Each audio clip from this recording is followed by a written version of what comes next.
Next is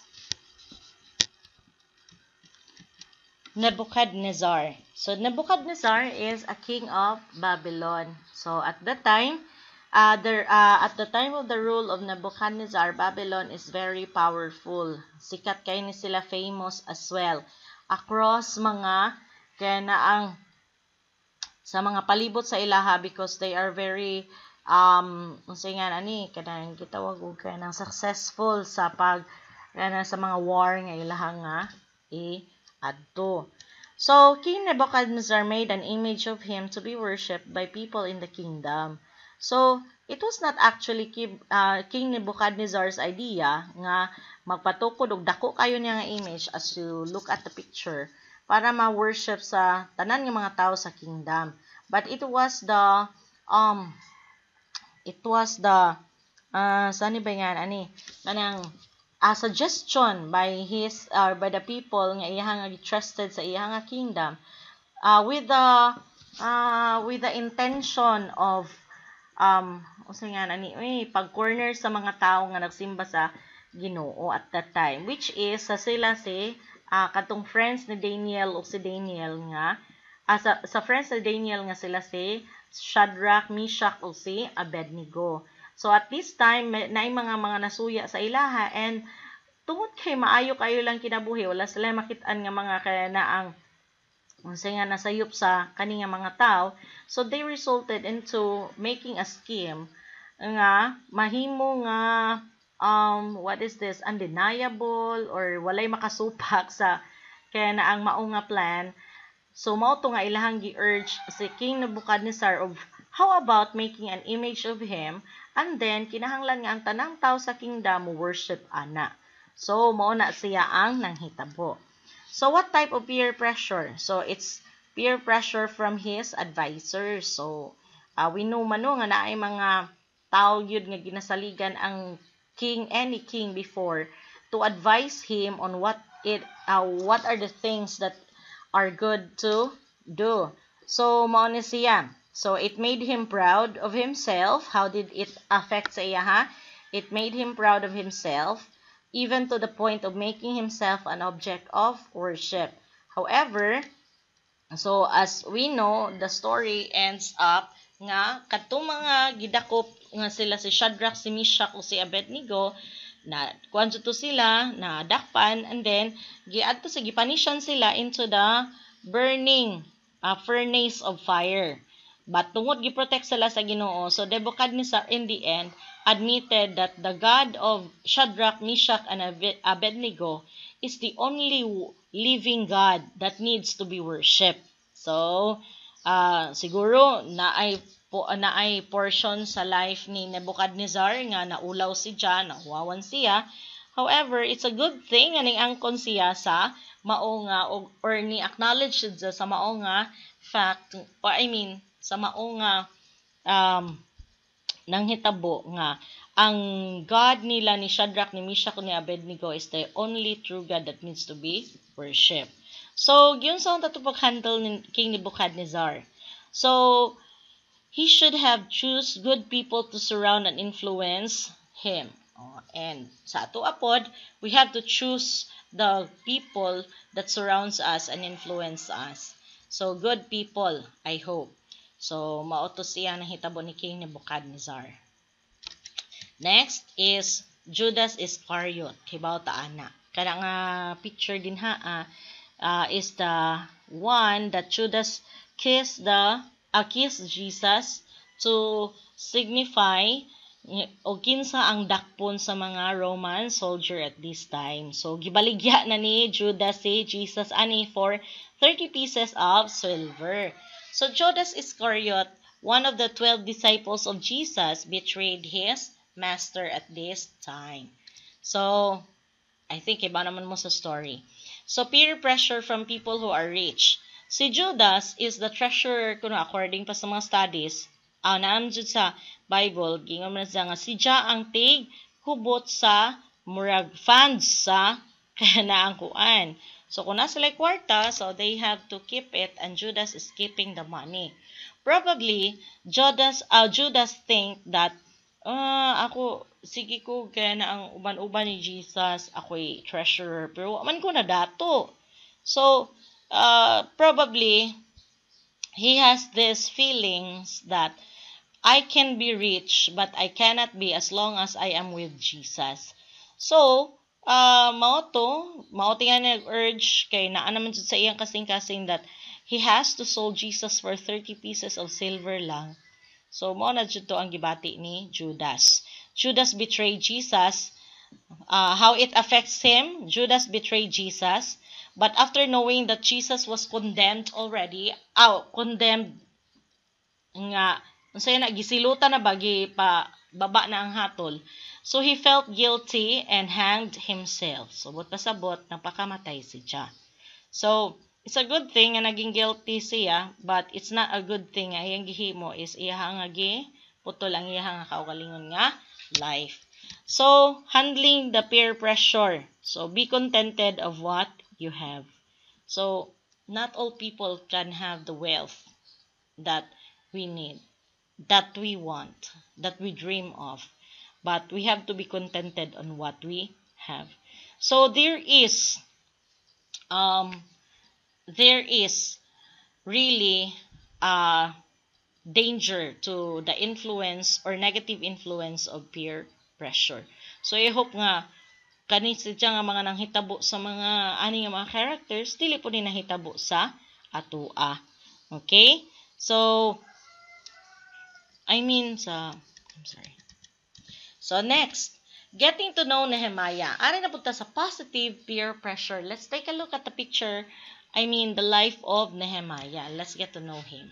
Okay, so we know that Nehemiah is the one that leads the Israelites to rebuild the wall of the city dito sa Jerusalem. Okay, so what is the historical context for Nehemiah? So the southern kingdom was captured by Babylon in 609 BC and Jerusalem was taken in 586 BC. So, when we say southern kingdom, so duha man ni diba ang kingdom sa Israel. So, kaya na I think ang Judah ni siya ang na-captured sa Babylon. So, dito na sila sa Babylon and until the time nga kanang napildi na ang Babylon. So, napildi na ang Babylon. Nasa ako, until such time nga didto sa Babylon, na-defeat sila sa Persia. So, after 70 years of captivity, so Babylon was defeated by King Cyrus of Persia. And under the rule of Persia, the inhabitants of Israel were allowed to return to their homeland. So, gi-allow na sila. However, napabilin si Nehemiah sa kingdom. Why? Who was Nehemiah? Because he held a high position in the king's court as cupbearer. When we say cupbearer, duol jud ka sa king. Okay. He learned the misery of his people at this time. Tungod kinanguli naman iyang mga kauban, nahibaw-an niya nga ang mga tao di ay didto are somehow suffering. He requested sa king to return to Jerusalem to provide necessary assistance. And here challenged the people to rebuild the walls of the city. By the way, ang king, gawas nga nisugot siya nga muuli si Nehemiah, he also provided assistance for Nehemiah. Yang gihatagan og resources si Nehemiah. Okay, and so, what were the obstacles Nehemiah faced as iyaha nga gilid ang mga tao to rebuild the walls of the city? The Jews had become indifferent and really did not care about rebuilding the city or restoring worship. So, ang unexpected ani nga time, the Jews themselves, sila mismo, nahimo na silang, amo man ang ikanang ito kudug balik ko, nga okay raman mismo mong kahimtang dire. Nehemiah was somehow sad that they have no protection at all from the people entering and getting out from the city. So, exploiting their culture, exploiting their way of living. But the Jews become indifferent. Wala na sila nag-care about that. So, di sila tigali ganahan maghago. So, at this time, many were facing poverty. Tungod kay nasudlan naman po sila og mga tao nga nag-trade or nagnegosyo dinha sa ilaha gikan sa lain nga lugar. So many had abandoned God's law. Mo ni ang pinakasad kay wala na gyud sila nagsimba sa Ginoo. Leaders had married foreign wives. They were instructed nga dili sila magminyo og mga tagalain nga tribe. However, ilahan na ni nga gihimo. Tithes were no longer paid to support worship. When I say tithes, this is the 10% of what they earn. They are going to give it to offer to God. However, at this time, wala na. And so, wala na po'y kwarta ang church nila, sa ilahang temple, para nga masupport or magasto pag-rebuild sa wall. People bought and sold on the Sabbath. Sabbath is a very holy nga day sa ilahan. They have to rest. However, wala na nila hatagi og importance. Ang mga tao at this time are working already, which is a big no for Sabbath day. So, 3 enemies had formed a coalition against him. So, they were foreigners, dili sila Israelites or Jews. So, mao ni ang naitulo ka nag-lead jud pag oppose ni Nehemiah on what he is going to do. Una si Sanballat, a Samaritan, si Tobiah, an Amorite, and si Geshem, an Arab. So, kani sila. What tactics did these enemies use to pressure Nehemiah to give up? So, number 1, mockery. Ilang katawan si Nehemiah. Okay, of course, tungod kay gamay ra sad ang nagtabang ni Nehemiah. Armed raids. So, ilahag yun nga ginaadto ang kuan ni Nehemiah. Kaya na ang mga kuan tingali storage, no, para paghilabot sa ilahang mga butang. Deceit and attempted murder. So, ingon ana ka-escalated, no, to the point of even killing or attempting to kill Nehemiah. Blackmail and blackmail. So, tangan kayo sila gihimo. So, na yung mga references diha sa inyong workbook. You can read the story if you want para nga mas maklaro sa inyo ha. But we have no time to relate the whole story here since mas mutaas man ang atong video, no? So, you can read them para mas nice ang inyong understanding sa life ni Nehemiah. While Nehemiah experienced this pressure around him, still Nehemiah exemplifies, nagpakita gihapon siya og positive nga peer pressure towards the people around him. Kung naka-experience og negative nga peer pressure sa uban, siya pod si Nehemiah nagbaws pod siya maayo nga pagpakita or example sa peer pressure ngadto sa mga tawo na sa iyang palibot. First, so pwede mo nga maka-check ani nga mga references sa inyo ha, ako kalingon. So, Nehemiah determined what God wanted and did right in spite of his fears. So, dili, kuan si Nehemiah nga, dali mo, kaya mo na ako tanan. Naay fears si Nehemiah, but tungod kay nagsalig siya sa Ginoo, Nehemiah continued what he has done or planned. So, ikaduha, Nehemiah did not react to ridicule. Wala na to niya tagda tong gimak siya or gikatawan siya, but continue the work. So, a lot of times in our life, no, we are mocked, we are rejected, our work is affected, our life is affected by these people, but see what Nehemiah did with the people that ridicule him.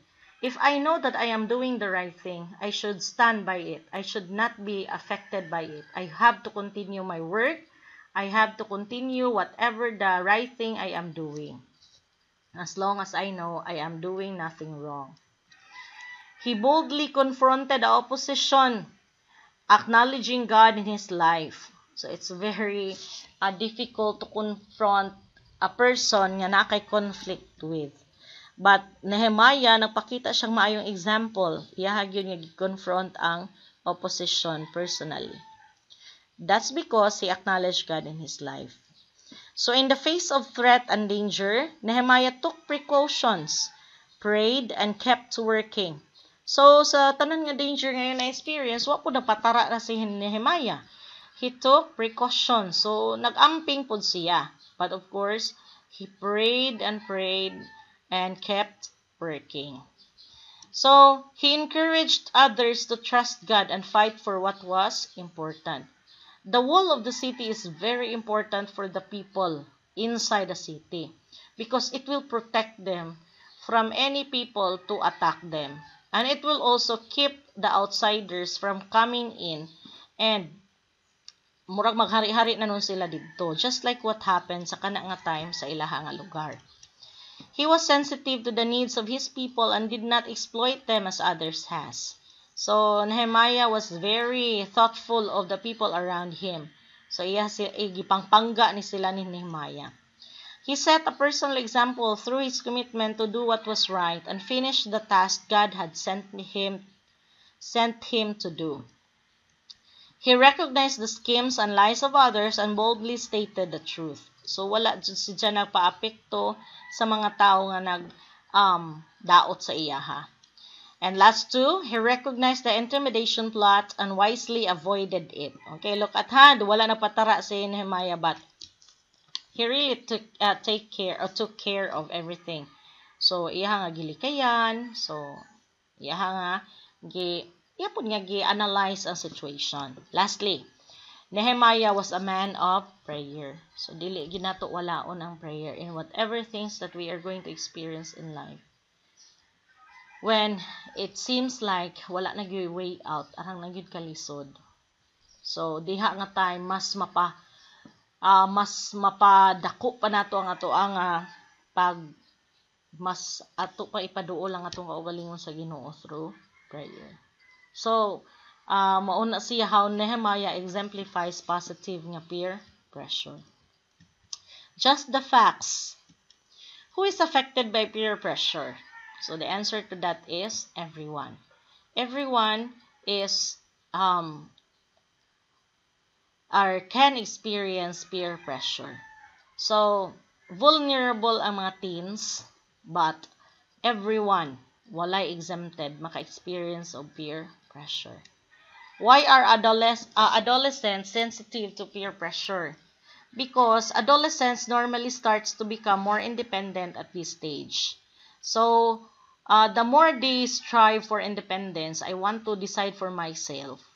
They tend to listen to the people around them, like their friends, rather than their parents. Because if they are going to listen to their parents pa, so it does not mean being independent na. Because nagdepend pa ka sa imong parents. So at this time nga, ganahan sila maging independent, normally, sensitive sila sa unsay kasulti sa ilahang friends sa ilaha, mo ng peer pressure. What makes a person most vulnerable to negative peer pressure? Insecurity. So when we say insecurity, the more insecure a person is, the more unwilling they will be to stand against peer pressure. So kung dili ka sure, dili ka confident sa imong kaugalingon, so ang mahitabo is maging dependent ka on what other people has to say for you.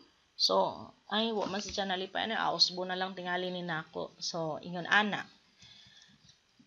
How do values become your own rather than your parents? So, unsaon man nga, ang imo kuno nga values, imuha na gyud, dili na sa imong parents. So, the peer group is a learning laboratory as you develop your own values and beliefs. So, mo to yung gingon, because the youth are now becoming independent sa ilang life, they are kind of, gusto nila nga ang ilang values is sa ilaha na, so they tend to listen and to learn from other people aside from their parents. So, mo na nga, mahimo na siya nga own values and beliefs. So, dako kaayo role ang environment parang surrounding ang mga people sa ilaha aside sa parents. And more from them ang mamahimo nga values unya para sa kadto nga tawo nga para sa kadto nga bata nga naghimong independent. Then, why is negative peer pressure so dangerous? Because if wala ka nagbantay kaayo ana, the negative nga peer pressure is dangerous tungod kay it can cause you to do things that you know are wrong. Pwede nga tungod sa peer pressure daghan man kaayo nga kay na ang gamit ang ako ang mga friends. So, pwede ka nga mangawat na lang kay para nga nakaingon ana. Or pwede nimo nga imuhang mama imong pugson bisag wa sila just because you want something nga dili nimo makaya. So, naaman ni sa akong mga friends. What does it say about a person who gives in to peer pressure? So, giving in to peer pressure proves you do not have confidence in yourself. So, mao lang ito, insecurity. How are we going to respond to peer pressure? So, there are things or there are questions that we need to understand first or to check first before tamag. Kaya na ang before tamag, what is this? To give, pag-respond na to sa mga pressure nga nasa tong palibot. First, is it illegal? So, kung illegal na siya, ayaw buhatan. O, kwanta ni, baligya taning drugs kay na ang makadato ni or makabright ni. O, gamit ta. So, kung illegal na siya, it's a no-no. Red flag na kaayo na class. So, ayaw na nagbuhata kay illegal na siya. So, kung na-peer pressure sa imuha nga, uy, kuan kay nga ni, himuon ni, nga kung illegal kay na, dili.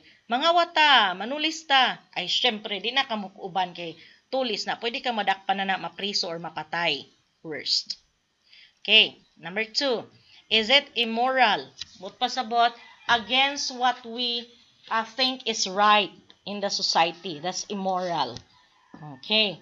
So, kung immoral na siya, like, sex before marriage, everyone is doing it. Like, it's fine. However, kana siya, it's, dili should not dapat. Okay. Dili na dapat. So, do not do it. Even if other people, hula, uy, ako na lamay, kuan, ani sa akong mga friends. Oh, pa ko ka-experience, ako na lamang. So, na-pressure ko. Do not do it because it's not good.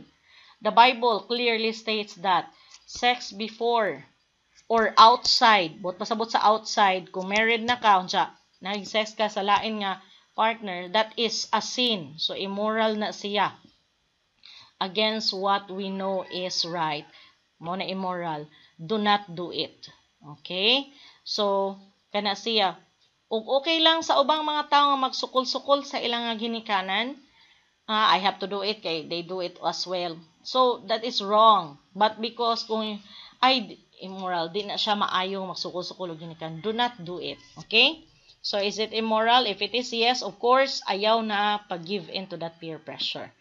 Number 3, is it inappropriate for my age? So, kung inappropriate na for your age, do not give into the peer pressure. Will it hurt me, my parents, or someone else? So, kung makapasakit na siya to you, to your parents, like, example, magbinuang ka sa kaya ng klase. So, it will not only hurt you in the future, bagsak ka, ikaw lang ang nag-uol, but it will also affect your parents. So, before ka magpa-apekto sa pressure sa imong friends nga, laag ta didto bay, inom ta didto bay. Oh, before ta magpakuan na, think about this question, will it hurt me in the future? Basig mo mo, di ma'am, kay malipay, maganinungon mi, mag-inom mi. It will hurt you in the future, certainly. Okay, ang papa mo, hikamatyan ang bisyo. Okay, so it will hurt you, certainly. So, think about the question, will it hurt you, your parents, or someone else? Lastly, is it going to discourage others from knowing and following the Lord? So, kung kana siya maka-discourage na sa uban, para mas maduol sa Ginoo, then do not give in to that peer pressure. So, these are the 5 questions that you need to answer. Kung mag-answer ganin na yes din any or all 5 of this question, please, balibari ang kana nga pressure nga imuhang na-experience. But, if the answer is no, you can go on with that peer pressure. Okay. So, as I've said, peer pressure is not only negative, but there are also mga peer pressure in which mga positive ang iyang nga result. So, that would be all sa kaninga kaya na ang chapter, and I hope that you learn from the life of Nehemiah. Thank you, class, and goodbye.